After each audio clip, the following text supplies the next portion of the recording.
ये वीडियो मैं इसलिए बना रहा हूँ कि खून की कमी को लेकर जो माताएं आती हैं, जो प्रेगनेंसी गर्भवती महिलाएं आती हैं, उनको खून की कमी से कितनी प्रॉब्लम हो सकती है, मातृ शिशु दोनों की जो मृत्यु दर घट सकती है, उसलिए बना रहा हूँ।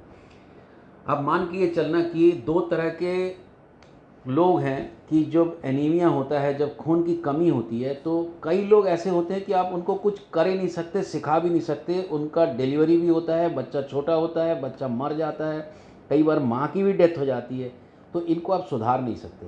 पर मैं ऐसा तो कर सकता हूँ कि एटलीस्ट बताऊँ कि इस एनीमिया के कारण जो खून की कमी है, जिसमें सरकार इतना खर्च कर रही है, उसके बाद भी शिशु और मातृ मृत्यु दर घट नहीं रही है, वो क्यों नहीं हो रही? क्योंकि ये एनीमिया का मतलब होता है ऑक्सीजन वाहन की कमी। ऑक्सीजन का मतलब होता है ऊर्जा। ऊर्जा जब कब ज़रूरत पड़ती है एनर्जी की? जब बच्चा पेट में पलता है।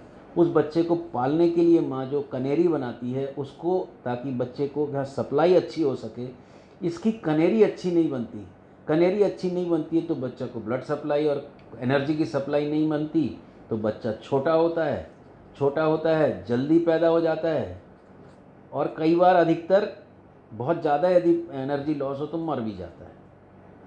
इसको डिलीवरी करने के लिए माँ को एक एनर्जी की ज़रूरत पड़ती है, तो माँ भी बीमार पड़ जाती है।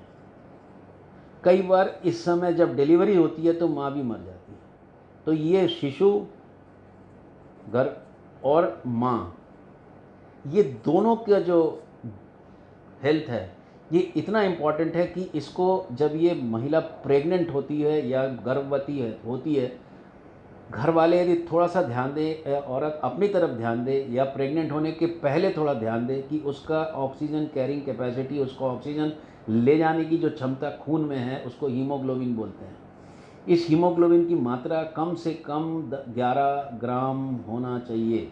यदि ये 11 ग्राम से कम है तो ये क्यों कम है? सबसे कॉमन कारण है पेट की खराबी, कि आप जो भी खाते हो उसमें पटार या फिर उसमें, तो उसको आप एल्बेंडाजोल से ठीक कर लो। दूसरी बात, यदि हीमोग्लोबिन कम है तो आपका हीमोग्लोबिन अधिकतर आयरन के कारण कम रहता है। मैं क्या करता हूँ, इस हीमोग्लोबिन को कम क्यों है देखने के लिए, ये आयरन की कमी के कारण है कि थैलेसीमिया के कारण है। आयरन की कमी का कारण उनमें ज़्यादा होता है, खासकर हमारी जो महिलाएं हैं गांव की, वो सब वेजिटेरियन है, मतलब सब शाकाहारी हैं। जब आदमी शाकाहार ज़्यादा करता है, ज़्यादा सब्जी भाजी ज़्यादा खाता है या प्रोटीन नहीं खाता ज़्यादा, तो उसका जो आयरन का सोर्स वो घट जाता है, उसका प्रोटीन, उसका B12, उसका फोलिक एसिड, ये सब घट जाता है। अब इनको ये कोशिश करते हैं सरकारी जो दवाई दी जाती है उसको लेके। प्रॉब्लम ये होती है कि जो सरकारी दवाई वो खा भी रही है कि नहीं, क्योंकि उसको खाने से पेट और गड़बड़ हो जाता है, तो वो नहीं लेते हैं। तो अब ये लेडी प्रेग्नेंट होती है, जब प्रेग्नेंट होती है तब ये सब कमियों से जब प्रेगनेंसी होती है तो उसको, या बच्चा तो छोटा होगा ही, और उसका ब्लड प्रेशर बढ़ने लगता है, उसको प्री एक्लेम्सिया बोलते हैं। मेरा एक अनुरोध ये है कि जो भी डॉक्टर या जो भी पेशेंट या जो भी गर्भवती महिलाएं वहाँ जा रही हैं, यदि उनको लगता है तो केवल एक हीमोग्लोबिन करा लें, एक सीरम फेरेटिन करा लें, और ज़रूरत पड़े तो हीमोग्लोबिन का किस तरह का है, वो किस बैकग्राउंड से आते हैं, एक HB का HPLC करा लें।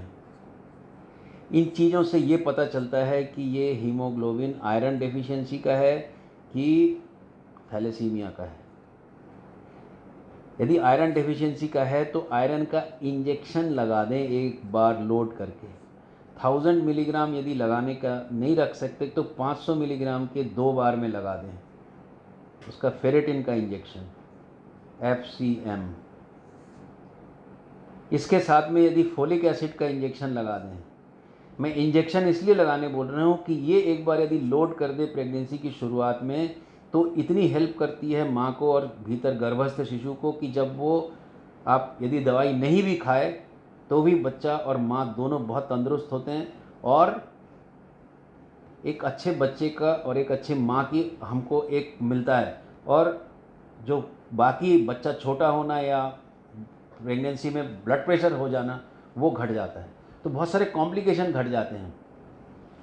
मुद्दे की बात मेरा बोलने का मकसद ये है कि यदि कोई मेरा ये वीडियो यदि देख रहा है या सुन रहा है तो कृपया कर इसको शेयर करें और कोशिश करें कि भारत में जो डिलीवरीज़ हो रही हैं, गांव की महिलाएं डिलीवर कर रही हैं, उनको केवल ये संदेश दे दें कि थोड़ा खर्चा जो जांच में 1500 से 1600 रुपये लगेंगे और जो इंजेक्शन है उसमें आपको ज़्यादा से ज़्यादा 4-5 हज़ार का खर्चा आप ज़रूरी नहीं एक बार में करें, पर प्रेगनेंसी के शुरुआत में यदि आप हीमोग्लोबिन को 10-11 पॉइंट पे ले आएँ और उसको यदि मेंटेन कर लें तो प्रेगनेंसी का बहुत सारे कॉम्प्लिकेशन, बच्चे की हालत, बच्चे का वज़न, माँ की कंडीशन, बहुत चीज़ों से राहत मिल सकती है।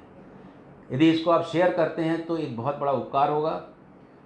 भारत सरकार अनीमिया मुक्त भारत के हिसाब से अपनी योजनाएं चलाती हैं, उन योजनाओं के अंतर्गत आप जुड़े रहिए। जो आंगनवाड़ी महिला हैं उनको सहयोग करिए, पर मैं आंगनवाड़ी महिलाओं को भी ये कहता हूँ जो कि केयर दे रही हैं कि यदि पेरेंटल आयरन फेरेटिन लगाने का एक बार यदि सिस्टम दे दें किसी अस्पताल में आके तो एक डोज में बहुत सारा काम हो जाता है। सुनने के लिए बहुत बहुत धन्यवाद।